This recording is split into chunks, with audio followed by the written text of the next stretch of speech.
فطرت ماں ہے۔ سننے میں یہ عبارت آپ کو محض ایک کتابی بات لگتی ہے، مگر حقیقت میں یہ قدرت کا شاہکار ہے۔ اس کی انسیت انسان کو ماں جیسا پیار اپنی پرسکون اور راحت بخش آغوش میں بٹھا کر دیتی ہے۔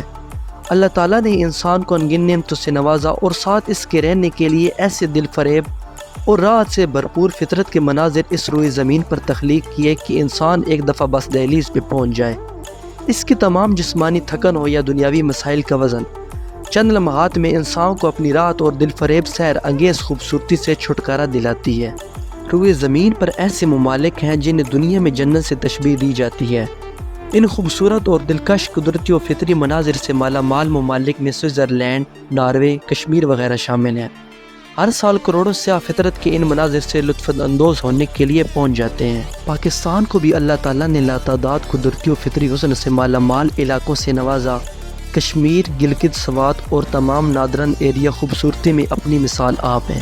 ہم آپ کی پاکستان کی خوبصورتی سے ملاقات کروائیں گے۔ اس کے لیے ہم اپنے سفر کا آغاز ضلع مانسہرہ کے شہر کاغان اور اس کی خوبصورت ترین وادی ناران سے کریں گے۔ کاغان وادی پاکستان کے ہزارہ ریجن میں واقع ہے۔ اس کا محل وقوع گلگت بلتستان اور پاکستان ایڈمنسٹریٹڈ کشمیر سے ملحقہ ہے۔ یہ علاقہ لوئر ہمالیین ماؤنٹین رینج ہونے کی وجہ سے الپائن ہے، یعنی اس کا درجہ حرارت مرطوب ہے۔ گرمیوں میں بہت زیادہ بارشیں اور سردیوں میں بھاری برف باری ہوتی ہے۔ سردیوں میں اس کا درجہ حرارت 0 ڈگری سینٹی گریڈ تک گر جاتا ہے۔ اس کا اوسط درجہ حرارت 10 ڈگری سینٹی گریڈ ہے۔ یہ خطہ سرسبز و شاداب جنگلات اور گھاس کے خوبصورت میدانوں پر مشتمل ہے۔ ناران وادی کاغان کا خوبصورت ترین مشہور ترین سیاحتی علاقہ ہے۔ سطح سمندر سے 2400 میٹر بلند، مانسہرہ شہر سے 190 کلومیٹر دور اور بابو سرٹاب سے اس کا فاصلہ 25 کلومیٹر بنتا ہے۔ ہر سال 1.5 ملین ٹورسٹ اس علاقے کا رخ کرتے ہیں۔ ناران کی وادی اپنے حسن میں کمال سیر لیے سیاحوں کو اپنی جانب کھینچتی ہے۔ وہاں پہنچ کر انسان بس قدرتی مناظر میں ایسا مگن ہوتا ہے کہ اسے اپنے قیام و طعام کا ہوش نہیں رہتا۔ اس علاقے میں پہاڑوں پہ موجود خوبصورت بلند و بالا جنگلات اور ساتھ موجود سبز رنگ کی چادر اوڑے وسیع میدان اپنی دلکش اور خوبصورتی میں اپنی مثال آپ ہیں۔ آبشاروں سے گرتا صاف پانی اور پرندوں کی خوبصورت سریلی آوازیں سکون کا ایسا بندھن باندھ دیتی ہیں کہ انسان ایک بت کی مانند اپنی جگہ سے ہلنا پسند نہیں کرتا۔ شام کے وقت پھر مری جیسے مار روڈ پہ سیاحوں کا رش ٹھنڈے ماحول میں گرم مشروبات سے توازن سیاحوں کی دلچسپی کا باعث ہے۔ اس جگہ پہ آپ شام کے بعد کھڑے ہو تو ساتھ نیچے اور اوپر موجود پہاڑوں پہ آپ کو جگنوں کی مانند ٹمٹماتے ستارے زمین پہ اترتے دکھائی دیتے ہیں۔ بکھری ہوئی بستیوں نے اس علاقے کو رات کے وقت کہکشاں کی مانند سجا رکھا ہے۔ آپ خود کو کسی دوسری تخیلاتی دنیا کا باسی محسوس کرتے ہیں۔ ناران وادی کی ایک غار جسے ناران غار بھی کہتے ہیں سیاحوں کو متوجہ کرتی ہے۔ اس کے بارے میں مشہور ہے کہ جب شہزادہ سیف الملوک اور پری بدر الجمال پر دیو نے حملہ کیا تو انہوں نے اس غار میں پناہ لی۔ اس کہانیوں کی وادی سے جب ہم جھیل سیف الملوک پہنچتے ہیں تو قدرت کی اس شاہکار کو دیکھ کر حیران رہ جاتے ہیں۔ ایسے محسوس ہوتا ہے دو پہاڑوں نے اپنے ہاتھ دعا کے لیے بلند کیے ہوں اور قدرت نے اپنی رحمت سے ان ہتھیلیوں میں پانی کی جھیل تخلیق کر دی ہو۔ اس جگہ کے بارے میں مشہور ہے کہ یہاں پریاں نہانے آیا کرتی تھیں اور شہزادے سیف الملوک اور پری بدر الجمال کو پیار ہوا۔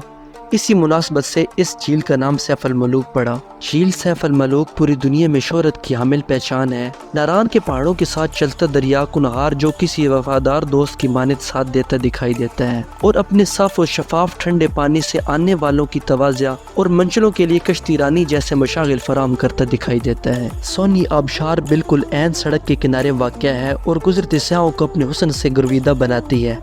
لالا زار پہنچتے پہنچتے جب سیاح اس کی پگڈنڈیوں سے ہوتے ہوئے ٹاپ پہ پہنچتے ہیں تو ایسے محسوس ہوتا ہے جیسے انسان پوری دنیا فتح کرنے کے بعد ایک فاتح سے پسلار کی مانند پوری دنیا کے اوپر کھڑا ہے۔ نیچے سرسبز و شاداب میدان اور ارد گرد خوبصورت درختوں کے جھنڈ اپنی مثال آپ ہیں۔ ناران کا علاقہ بٹا کنڈی جسے دوسرا ناران یا جدید ناران بھی کہتے ہیں مکمل ڈیولپ ہوتا اور سینکڑوں نئے خوبصورت ہوٹلز اور ریسٹورنٹ کی تعمیر علاقے کی خوبصورتی میں چار چاند لگاتی ہے۔ بڑا وائی ناران کے انتہائی خوبصورت اور قدرتی حسن سے مالا مال مقام ہے جہاں آپ بآسانی پہنچ سکتے ہیں کسی قسم کے جوکھن یا تردد کیے بغیر۔ آگے آتی ہے پیالہ جھیل، جیسے کسی ماہر مصور نے ہاتھوں سے پہاڑوں کے سنگم میں ایک پیالہ تخلیق کیا ہو اور پھر اس کا صاف شفاف پانی دور سے دیکھیں تو ایسے محسوس ہوتا ہے جیسے ایک پیالہ شفاف پانی سے بھرا پیاسوں کی پیاس بجھانے کے لیے منتظر ہے۔ جل کھٹ اور نوری ٹاپ ناران وادی کے ایسے علاقے جنہیں سیاح ایکسپلور کرتے اپنی خوش قسمتی گردانتے ہیں۔ بیسل جہاں آپ کو ہوٹل کی کی بجائے سیاح کیمپنگ کرتے اور آزادانہ ہر طرف بکھرے دکھائی دیتے ہیں۔